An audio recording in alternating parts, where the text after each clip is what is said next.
स्वागत है दोस्तों, नागिन सीजन 1 की कहानी के सबसे रोमांचक और धमाकेदार पार्ट 2 में। पार्ट 1 में हमने देखा था कि कैसे शिवन्या अपने माँ बाप की निर्मम हत्या का बदला लेने के लिए रहेजा परिवार में कदम रखती है, लेकिन किस्मत के खेल में वो ऋतिक के निश्चल और सच्चे प्यार में फंस जाती है। वहीं दूसरी तरफ रहेजा परिवार की मालकिन और ऋतिक की माँ यामिनी ही नागमणि को हासिल करने वाली असली मास्टरमाइंड निकलती है, जबकि ऋतिक असल में सूर्यवंशी खानदान का असली वारिस होता है। अब सुनिए इस महागाथा की आगे की रोंगटे खड़े कर देने वाली कहानी। यामिनी जब ये समझ जाती है कि शिवन्या ही वो इच्छाधारी नागिन है जो उसके साथियों को एक एक करके मौत के घाट उतार रही है, तो वो बेहद सतर्क हो जाती है। यामिनी जानती थी कि ऋतिक शिवन्या से अपनी जान से भी ज्यादा प्यार करता है, इसलिए वो शिवन्या को सीधे मारने के बजाय ऋतिक के मन में उसके खिलाफ नफरत का जहर घोलने का प्लान बनाती है।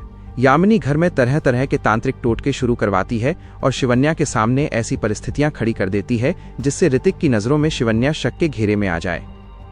इसी बीच कहानी में एक खौफनाक मोड़ तब आता है जब शिवन्या की अपनी सगी चचेरी बहन शेषा के मन में पाप आ जाता है। ऋतिक की अच्छाई, उसका सादगी भरा अंदाज और उसकी खूबसूरती देखकर शेषा मन ही मन उनसे आकर्षित होने लगती है। शेषा के दिल में शिवन्या के प्रति नफरत और जलन की आग सुलगने लगती है।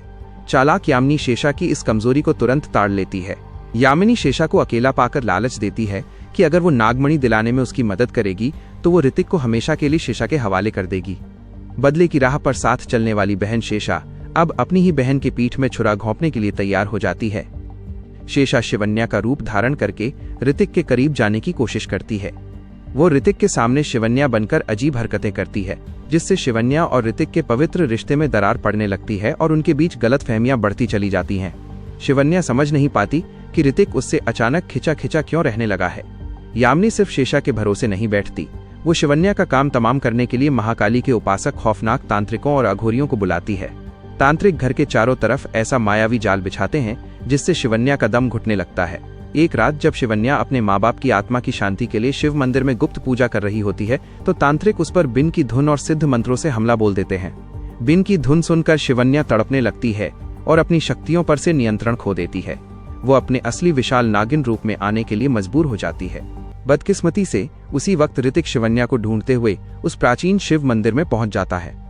ऋतिक अपनी आंखों से अपनी प्यारी पत्नी शिवन्या को एक खौफनाक फुंकारती हुई नागिन में बदलते हुए देख लेता है। ऋतिक के पैरों तले जमीन खिसक जाती है।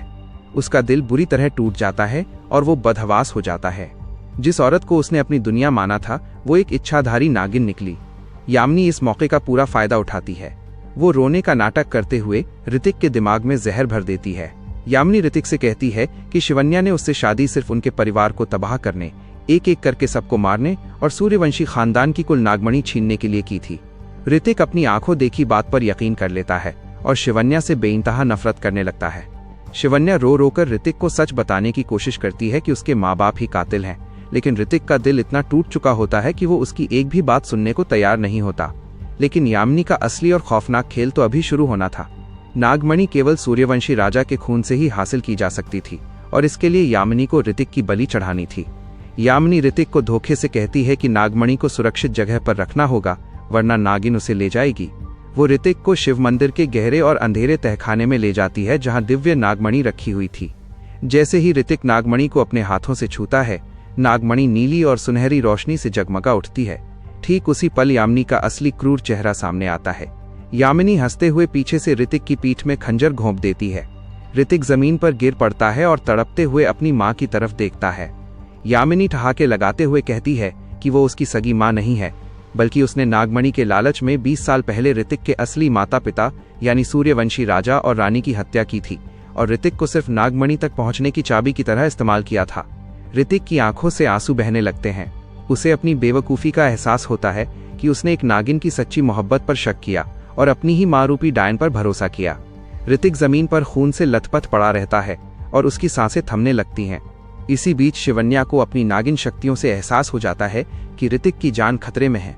वो तड़पती हुई शिव मंदिर के तहखाने की तरफ भागती है। वहां का नजारा देखकर उसके रोंगटे खड़े हो जाते हैं।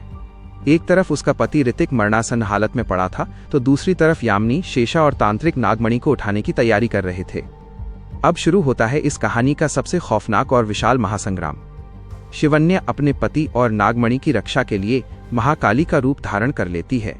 एक तरफ उसकी अपनी बहन शेषा उस पर जहरीले वार कर रही थी और दूसरी तरफ तांत्रिक अपने मंत्रों से उसे भस्म करने की कोशिश कर रहे थे। शिवन्या बुरी तरह जख्मी हो जाती है, उसका शरीर खून से लाल हो जाता है, लेकिन उसका पतिव्रता धर्म और भगवान शिव पर उसका अटूट विश्वास उसे टूटने नहीं देता। शिवन्या गूंजती हुई आवाज में हर हर महादेव का जयकारा लगाती है। अचानक आसमान में बिजलियां कड़कने लगती हैं और शिव मंदिर का वातावरण अलौकिक शक्ति से भर जाता है। शिवन्या में दिव्य शक्ति का संचार होता है। वो सबसे पहले तांत्रिकों पर टूट पड़ती है और अपनी पूंछ के एक ही प्रहार से उनका खात्मा कर देती है। इसके बाद शिवन्या अपनी बहन शेषा का सामना करती है। शिवन्या शेषा से कहती है कि बहन होकर उसने प्यार और धर्म को धोखा दिया है। दोनों बहनों के बीच भीषण युद्ध होता है। शिवन्या शेषा को परास्त कर देती है। उसी समय नागलोक के रक्षक कालिया नाग और नागदेवता प्रकट होते हैं। शेषा की गद्दारी के लिए नागदेवता उसे श्राप देते हैं और भारी जंजीरों में जकड़कर हमेशा हमेशा के लिए नागलोक के अंधेरे कारागार में कैद कर देते हैं। अब बचती है सिर्फ पापी यामिनी। यामिनी नागमणि लेकर भागने की कोशिश करती है, लेकिन शिवन्या उसका रास्ता रोक लेती है। यामिनी शिवन्या के पैर पकड़कर अपनी जान की भीख मांगती है, लेकिन शिवन्या कहती है कि जिसने बेगुनाहों का खून किया और अपने ही बेटे की बलि चढ़ाने की कोशिश की, उसे जीने का कोई हक नहीं है। शिवन्या अपने माँ बाप की हत्या और ऋतिक के साथ हुए धोखे का बदला लेते हुए यामिनी का अंत कर देती है। यामिनी के मरते ही उसके पापों का घड़ा फूट जाता है। महायुद्ध खत्म होने के बाद चारों तरफ सन्नाटा छा जाता है। शिवन्या रोती बिलखती हुई ऋतिक के पास दौड़ती है, जो बेसुध पड़ा था। शिवन्या नागमणि को ऋतिक के सीने पर रखती है और भगवान शिव से अपने पति के प्राणों की भीख मांगती है। नागमणि से एक अलौकिक दिव्य रोशनी निकलती है, जो ऋतिक के शरीर के सारे जख्मों को भर देती है। ऋतिक को धीरे धीरे होश आता है। जब ऋतिक अपनी आंखें खोलता है और शिवन्या को अपने सामने रोते हुए देखता है, तो वो फूट फूट कर रो पड़ता है। ऋतिक शिवन्या के सामने हाथ जोड़कर अपनी हर गलती, अपने शक और अपनी नफरत के लिए माफी मांगता है। शिवन्या ऋतिक को अपने गले से लगा लेती है। दोनों की आंखों में आंसू होते हैं, लेकिन ये आंसू खुशी और सच्चे प्यार के थे। शिवन्या नागमणि को उठाकर वापस उसके सुरक्षित स्थान पर स्थापित कर देती है और भगवान शिव को प्रणाम करती है। इसके बाद शिवन्या अपनी नागिन शक्तियों का त्याग कर देती है और ऋतिक के साथ एक साधारण इंसान बनकर एक नई और खूबसूरत दुनिया बसाने के लिए निकल पड़ती है।